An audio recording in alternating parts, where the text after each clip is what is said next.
억류된 우리 국민의 즉각 석방과 국군포로 이산가족 문제의 즉각적인 해결을 촉구했습니다. 또 극단적인 군사화로 북한 주민의 인권이 침해받고 있다며 북한의 러시아 파병을 우회적으로 비판했습니다. We express our serious concern over the negative effects of the DPRK's extreme militarization on its human rights situation. 북한 인권 문제를 비판해온 시민단체 관계자들도 참석해 북한의 파병을 비난했습니다. DPRK has sent thousands of troops to serve as cannon fodder for the war of aggression against Ukraine. 북한은 294개의 권고 가운데 144개는 사실상 받아들이지 않았습니다.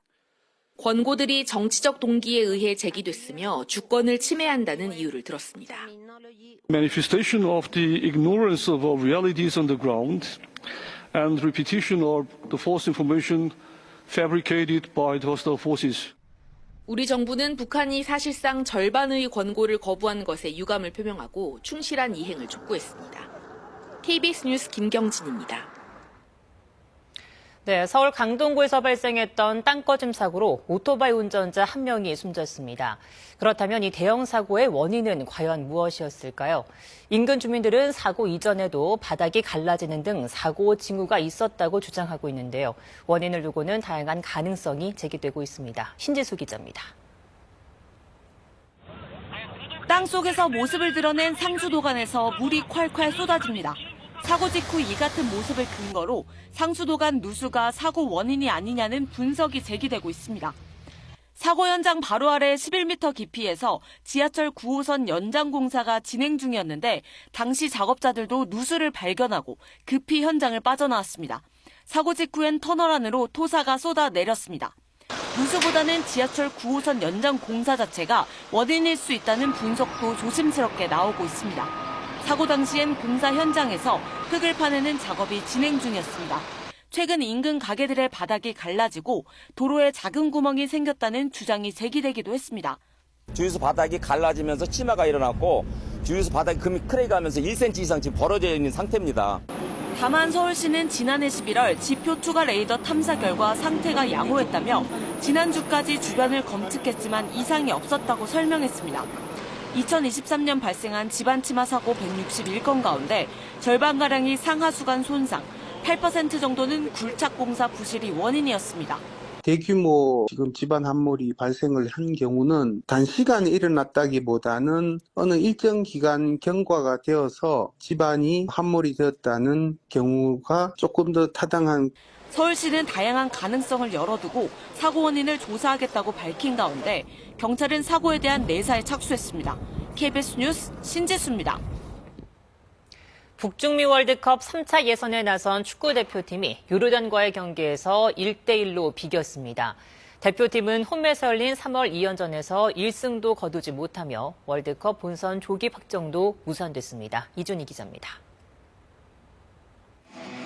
1986년 멕시코 월드컵 이후 11회 연속 본선 진출을 염원하는 카드 섹션과 함께 요르단전은 막이 올랐습니다.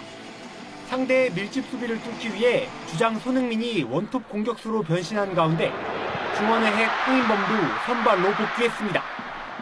초반부터 요르단을 몰아친 대표팀은 전반 5분 만에 선제골을 터뜨리며 기선을 제압했습니다. 손흥민의 정확한 코너킥을 이재성이 달려들어 그대로 마무리했습니다. 92년생 동갑내기가 합작한 선제골의 기쁨은 그리 오래 가지 못했습니다. 한 번에 수비 집중력이 무너진 대표팀은 전반 30분 요르단 알마르디에게 일격을 당했습니다. 수비형 미드필더 박용우의 안일한 볼 처리가 요르단의 순간적인 역습으로 이어졌고 허무하게 실점했습니다. 대표팀은 후반 시작과 함께 양력을 투입하며 공격을 강화했지만 답답한 흐름은 계속됐습니다. 경기 막판 요르단 수비수 야잔의 손에 공이 맞은 듯했지만 주심은 페널티킥을 선언하지 않으며 추가골 기회마저 무산됐습니다. 끝내 상대의 밀집 수비를 뚫지 못한 대표팀은 요르단과 1대1로 비겼습니다. 3월 오만 요르단과의 홈 2연전에서 단 1승도 챙기지 못한 대표팀은 4승 4무 비조 선두 자리를 아슬아슬하게 지키게 됐습니다. 홈에서 하는 경기 승리로 좀 기쁨을 드리려고 했는데 또 승리하지 못해서 좀 많이 아쉽고요. 또 남은 두 경기가 있기 때문에 더 잘 준비해야 될 것 같습니다. 3차 예선도 막바지로 향하고 있는 가운데 대표팀은 6월 이라크와의 중동 원정 경기를 앞두고 다시 소집될 예정입니다. KBS 뉴스 이준입니다. 미국 정보당국이 북한은 언제든 추가 핵실험을 할 준비가 돼 있다고 경고했습니다. 또 김정은 국무위원장이 암묵적으로라도 핵 보유국 인정을 받으려 한다는 분석을 내놨습니다. 워싱턴 김지숙 특파원의 보도입니다. 미국 국가정보국은 북한이 언제든 추가 핵실험을 할 준비가 돼 있고 대륙간 탄도미사일 비행 실험도 계속할 거라고 예측했습니다. 대미 협상에 지렛대로 이용하기 위해 자신들의 역량을 과시하려 할 거라고 본 겁니다. North Korea is probably prepared to conduct another nuclear test on short notice and continues to flight test its ICBMs to demonstrate their increasing capabilities as leverage in future negotiations.